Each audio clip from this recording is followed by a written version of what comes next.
নমস্কাৰ, মই অতনু ভূঞা। আপোনালোকে ইতিমধ্যে চাবলৈ আৰম্ভ কৰিছে সত্যৰ এটা নতুন অধ্যায়। আজি পুৱাৰ পৰা এটা বিষয়বস্তুক লৈ বিৰোধী পক্ষৰ মাজত যথেষ্ট হাহাকাৰ সৃষ্টি হৈছে। বিষয়বস্তু এই যে প্ৰদেশ কংগ্ৰেছৰ সভাপতি ভূপেন বৰাক আয়কৰ বিভাগে সমন জাৰি কৰিছে।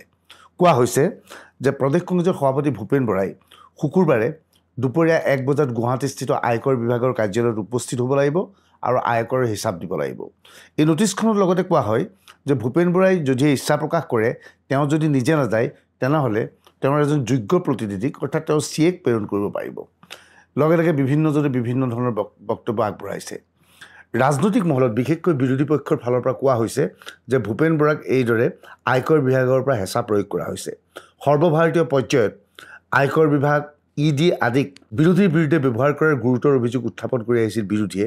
অসমত এই ধৰণৰ ঘটনা সংঘটিত হোৱা নাছিল, কিন্তু প্ৰথমবাৰৰ বাবে বিৰোধী দলৰ এজন নেতাক, কংগ্ৰেছৰ এজন সভাপতিক আয়কৰ বিভাগে সমন জাৰি কৰাৰ লগে লগে বিভিন্নজনে প্ৰশ্ন কৰিছে যে ভূপেন বৰাক আচলতে এইদৰে বিজেপিয়ে হেঁচা প্ৰয়োগ কৰিব বিচাৰিছে নেকি। নক'লেই হ'ব, এইকেইদিন ভূপেন বৰা, অখিল গগৈকে ধৰি বিৰোধী পক্ষৰ নেতাসকলে মুখ্যমন্ত্ৰী ডক্টৰ হিমন্ত বিশ্ব শৰ্মাৰ পত্নী ৰিণিকী ভূঞা শৰ্মাৰ সম্পত্তিক লৈ বিভিন্ন বক্তব্য আগবঢ়াই আছিল আৰু মুখ্যমন্ত্ৰীক যথেষ্ট হেঁচা প্ৰয়োগ কৰিছিল। বিশেষকৈ মুখ্যমন্ত্ৰীয়ে গুৱাহাটীৰ বানৰ বাবে USTM জগৰীয়া হোৱা বুলি কোৱাৰ লগে লগে USTMক উদ্ধাৰ কৰিবলৈ গৈ বান পৰিস্থিতিৰ প্ৰসংগক ফালৰি কাটি মুখ্যমন্ত্ৰী পত্নীৰ সম্পত্তিক লৈ বিৰোধী পক্ষই চিঞৰ বাখৰ কৰিছিল। এনে মুহূৰ্তত প্ৰশ্ন উত্থাপন হৈছে যে আচলতে হেঁচা প্ৰয়োগ কৰাৰ উদ্দেশ্যৰে ভূপেন বৰাক আয়কৰ বিভাগে নটিছ জাৰি কৰিছে নেকি।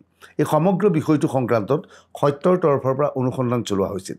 এতিয়া আমাৰ হাতত পৰা তথ্য অনুসৰি ভূপেন বৰাক নিৰ্দিষ্ট এখন পাছবুকৰ বাবে সমন জাৰি কৰা হৈছে। এই পাছবুকখন হৈছে বিহপুৰীয়াৰ পাঞ্জাৱ নেশ্যনেল বেংকত ভূপেন বৰাৰ 2021 চনত এটা একাউণ্টছ আছিল। সেই সময়ত ভূপেন বৰাই 2021ত বিহপুৰীয়া বিধানসভা সমষ্টিৰ পৰা কংগ্ৰেছৰ প্ৰাৰ্থী হিচাপে প্ৰতিদ্বন্দ্বিতা কৰিছিল। নিৰ্বাচনত প্ৰতিদ্বন্দ্বিতা কৰিবলগীয়া হোৱা প্ৰাৰ্থীজনে নিয়ম অনুসৰি তেওঁলোকে ইলেকশ্যন কমিশ্যনৰ ওচৰত কেতবোৰ তথ্য দাঙি ধৰিবলগীয়া হয় যে কিমান নিৰ্দিষ্ট পৰিমাণৰ ধন তেওঁ নিৰ্বাচনত ব্যয় কৰিবলগীয়া হয়। নিৰ্বাচনী ধন ব্যয় কৰাৰ একাউণ্ট হিচাপে পাঞ্জাৱ নেশ্যনেল একাউণ্টছটো ব্যৱহাৰ কৰিছিল ভূপেন বৰাই। এটা সময়ত নিৰ্বাচন শেষ হৈ গ'ল। নিৰ্বাচনৰ পিছতো নিৰ্বাচনী পুঁজিৰ বাবে ভূপেন বৰাৰ লগত যি ধন আছিল, যি ধন তেওঁ ব্যৱহাৰ কৰিছিল, আৰু সেই একাউণ্টটোত ভূপেন বৰাৰ বিভিন্ন বন্ধুৱে টকা জমা দিছিল বুলি খবৰ আহিছে। সেই বন্ধু বা সেই শুভাকাংক্ষী কোন নাজানো, নিৰ্বাচনত ভূপেন বৰাক জিকাত সহায় কৰিবলৈ বিভিন্নজনে সেই একাউণ্টত পুঁজি জমা দিছিল। সেই পুঁজি জমা হৈছিল, নিৰ্বাচন শেষ হ'ল। নিৰ্বাচনৰ পিছত সেই বেংক একাউণ্টটোত 30 লাখ টকা জমা আছিল। ভূপেন বৰাই সেই 30 লাখ টকা উইথড্ৰ কৰি সেই একাউণ্টটো ক্ল'জ কৰিছিল। সেই একাউণ্টটো নাই বুলি ঘোষণা কৰিছিল। পৰৱৰ্তী সময়ত আয়কৰ বিভাগত তেওঁ যি তথ্য দাঙি ধৰিছিল, সেই তথ্যত পাঞ্জাৱ নেশ্যনেল বেংকৰ কোনো তথ্য দিয়া নাছিল। লগে লগে আয়কৰ বিভাগৰ সন্দেহ হয় যে এই একাউণ্টছটোৰ টকাবোৰ ক'লৈ গ'ল, এই একাউণ্টছৰ হিচাপ ভূপেন বৰাই কিয় দিয়া নাই। এইবোৰ কাৰণত প্ৰদেশ কংগ্ৰেছৰ সভাপতি ভূপেন বৰাক সমন জাৰি কৰা হৈছে।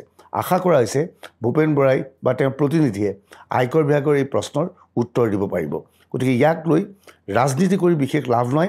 বাস্তৱ সত্যটো হ'ল ভূপেন বৰাই একাউণ্টছটো ক্ল'জ কৰিছিল। একাউণ্টছ ক্ল'জ কৰাৰ আগতে নগদ 30 লাখ টকা তাৰ পৰা উলিয়াইছিল, যাৰ বাবে ভূপেন বৰাক এটা প্ৰশ্ন কৰিবলৈ আয়কৰ বিভাগে মাতিছে। ধন্যবাদ।